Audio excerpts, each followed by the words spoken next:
Ahoy, and welcome back to Mighty Mac on YouTube. We hope you had a good holiday, and we are back now covering the 62nd annual Rolex 24 at Daytona. It was a action-packed event. It was billed to be a must-see event for the IMSA WeatherTech Sports Car Championship, now celebrating their 10th year in the United format. And I'll tell you what, this race did not disappoint. It had a little bit of everything. Close on-track action amongst all four classes. You had the classic kind of endurance race setup where there's actually attrition in the race, and a little bit of controversy sprinkled in at the end. So let's talk about it. This is a statement of intent, Kyle. This is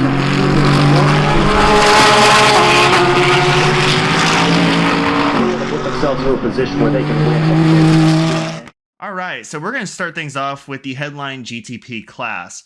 So leading into the Rolex 24, there was one brand that reigned supreme in the entire run-up through the roar before the 24, through the practice, qualifying, everything, and that was Cadillac.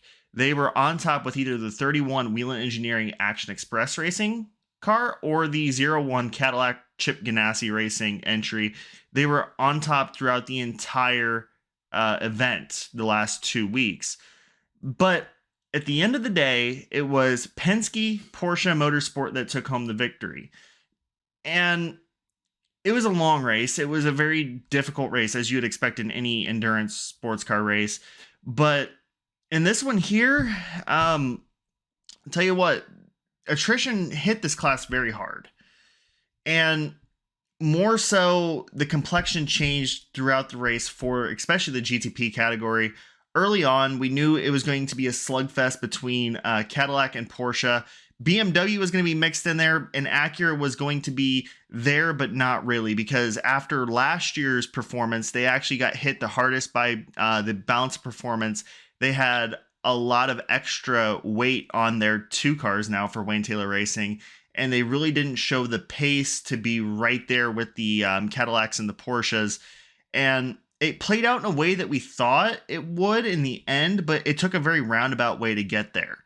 So Cadillac, they started off on pole, and immediately it was, like I said, it was a Cadillac v Porsche deal, and BMW was lurking not too far behind. The first minor issue appeared for the number 40, the Wayne Taylor Racing Acura, as it appeared to have a fuel pickup issue. They seemed to be making pit stops more frequently. They were the first GTP car to go down a lap, and the issue seemed to have sorted itself out, but for the next 9-10 hours, it would be very smooth running for the GTPs. It would be a very much back and forth game where you'd have long stretches of Porsche leading, long stretches of Cadillac leading, and then those short, brief, intermittent periods of BMW leading. And then the first issues arose, and they arose in a rather big way. One of the favorites going into this, the number 10, Konica Minolta Wayne Taylor Racing Acura, just kind of shut off on track. And we saw this a little bit last year with the GTP cars, but not in this way. Now that number 10 Wayne Taylor Racing entry would end up getting towed back to the garage, and they would spend the better part of 100 laps diagnosing and fixing a wire loom issue with that car. Now, a similar issue would strike the sister number 40 later on in the race, where it would just shut off almost in the same exact way as its sister. Now, this one, it did just do a Control-Alt-Delete where they just recycled the car, and that seemed to have solved the issue. It didn't really have many more issues beyond it, only lost a lap. However, the next big contender to fall was one of the absolute front runners and one of the favorites to win, which was Chip Ganassi Racing. Now, that team, when you think of success at the Rolex, you think of Chip Ganassi Racing. They had 2 wins with the 4 GTs and GTLM. On top of that, 6 wins in the overall in the Daytona prototype era. But they haven't gotten that elusive one yet in the DPI or GTP categories. I say that because they have competed in both. And this one slipped away as well. This time, the car just kind of, once again, shut off. And the car would not return to the track, unlike the other cars that were hindered by this issue. And the 0-1 was just done, and there was no explanation given by Cadillac of the issue other than a mechanical issue. That's all we got out of it. That's it. And then shortly after, BMWs started to have this issue. The number 24 car stopped on track, and it lost 7 laps in the attempt of the safety crew to recover that car back to the pits, as they initially tried to tow it, and then the tow strap broke.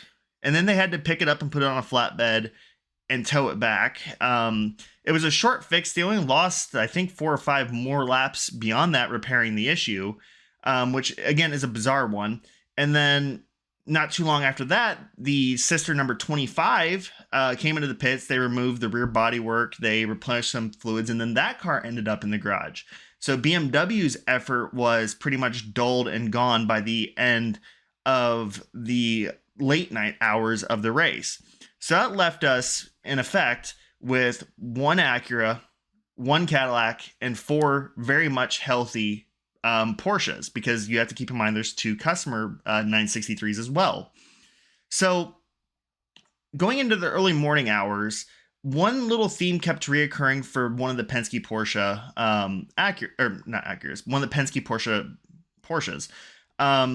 And that would be a penalty. Now, I need to read this off of my phone because of the way it's phrased. It was a being outside power output parameters. They got a warning, they got a drive-through, then they got 2 stop and hold plus 1 minute penalty or 10-second penalties, which would cost them time, obviously, and then they would fall off the lead lap because of it. Where basically they just use too much energy in their fuel stints. And one of the privateer entries also had this issue, and they had to serve a penalty as well. So now going down through the race, the number 7 car was the unhampered out of the group of the Porsche 963s. And it came down to being a slugfest between them and the number 31 Whelen Engineering Cadillac. And now we get towards the controversy part. So they were close. They traded back and forth. It was the Whelen Engineering car that had the upper hand. And then a safety car flew for one of the Lexuses being on fire with about 45 minutes to go. And that's about their fuel window. So they came in, they partially filled up the car. They didn't completely fill up both of the cars, and pretty much got ready for a dead-on sprint to the finish. And when the green flag flew, it was a dead-on sprint to the finish. They managed to pull out 15 seconds over the Acura that ended up finishing third with the number 40 of Jordan Taylor, Luis Delatraz, and Colton Herta, and Jenson Button. But the real point of controversy now comes in that they finished the race early. The race never saw a white flag. So this race should have gone to 792 laps. And it was a battle between these two. And I think the result wouldn't have been different if it would have gone the extra lap. But there was no white flag. There was no warning that the race was just ending. It just abruptly ended. And according to IMSA's own timing and scoring, it says that the race-winning car completed 23 hours and 58 minutes and 24 seconds. They finished the race a minute and 36 early. It's ironic that on the NBC broadcast that they said that this is a timed race. It goes 24 hours and then whatever lap they're on, they'll complete. And if there's 1 second left on the clock, then they're going to go ahead and just do another lap. Well, they were a little bit early this time, and I'm curious to see what the reaction of the Action Express crew is going to be. We haven't heard anything from them yet, though we are admittedly recording this a little bit early. So I'm sure there's going to be a lot of controversy about ending the race that minute and a half early. So the winners in the GTP class and overall, we got Dane Cameron, who picks up his first, Felipe Nasr, Matt Campbell, and Joseph Newgarden, who wins his first Rolex 24, the IndyCar star, making his second Rolex appearance and first in the GTP class. Second place, the number 31 Whelen Engineering Cadillac of Pippo Durrani, Jack Aiken, and Tom Blomqvist.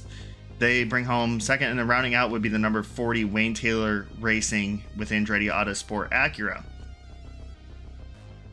All right, let's move on to LMP2 real quick and kind of skip through that. It was a close race amongst those that were still left. There were still 5 cars on the lead lap coming to the end.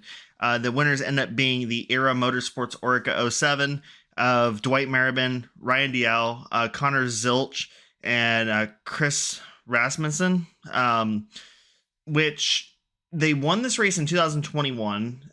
So they're pretty familiar with how to get a car around the Daytona International Speedway, but it must be said, they did it with a lot stiffer competition than when they won previously.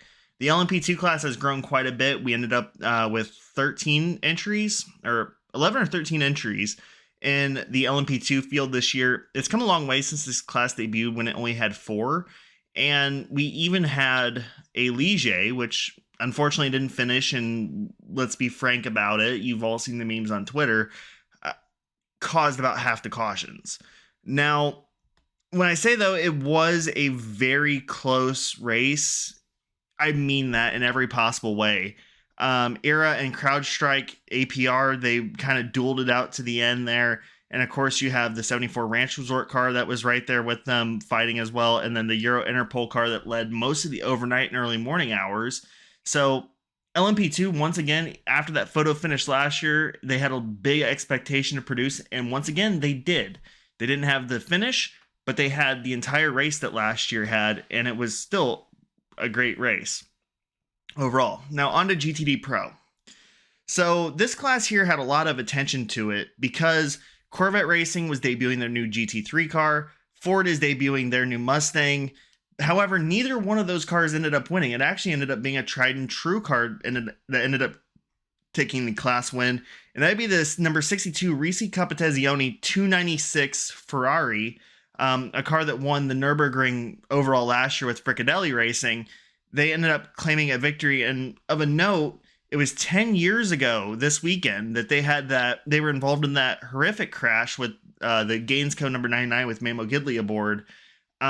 That kind of set the trajectory for Risi Competizione in IMSA of them only being a part-time team. This is a race they've been trying to win ever since then. They kind of redeemed themselves from that moment, and they finally are able to do that. And they did it over the AO Racing, the number 77 Rexy, as it's affectionately known as. So that car, it had a solid race. It stayed out of trouble. You have to give them that. They led for portions of the race. They had a legitimately good race. It's just they could not match the pace of the Ferrari. At the restart, they were, with 45 minutes to go, they were 10 seconds behind. They ended up falling back to over 35 seconds behind by the finish. So they just could not match the pace of the Ferrari. Now, a little note on the Corvettes and the Fords. The Corvettes had quite a few mechanical issues during the race. And that was to be expected. It's a new car. It is an evolution from the C8, but it is a new car. And for all intents and purposes.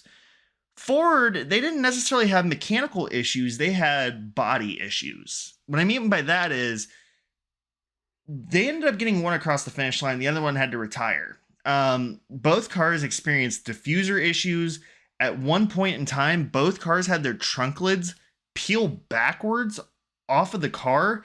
And then the number 65 car ended up having the wing just fold in on itself at the end, which would ultimately cause that car to retire from the race. So not the easiest debut. Now, for the Ford GT or Ford Mustang program, it has been easier than the debut for the Ford GT because they actually got one across the finish line and it had a relatively clean race. We're going to move on to GTD real quick. And Wimard Racing, formerly HTP Motorsports, they took the win in class, the number 57 of Russell Ward, Philip Ellis, Indy Doncha, and Daniel Morad. They won in 2021, which was a very unexpected win. Now they're a competitor every single year. And right behind them, AF Corsa took second place in their Ferrari 296s. The Ferraris had a great showing all weekend long. They were definitely the cars to beat. And they had a fantastic just event overall. And then Conquest Racing, a team that's kind of moved over to IMSA from SRO competition, they ended up getting third, and they were not in podium position at all during the race until that final 45-minute run to the flag. So for them, it's a great result. And then in fourth place, another Ferrari took it with Tiarzi Competizione.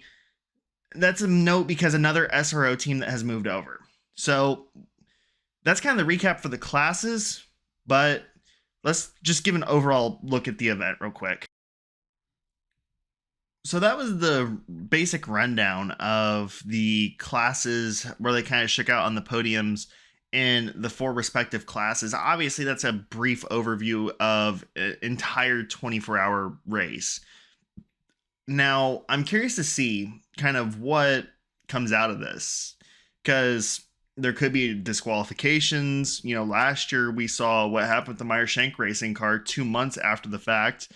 But that's why they call them unofficial results. We don't know until the cars go through tech or anything like that.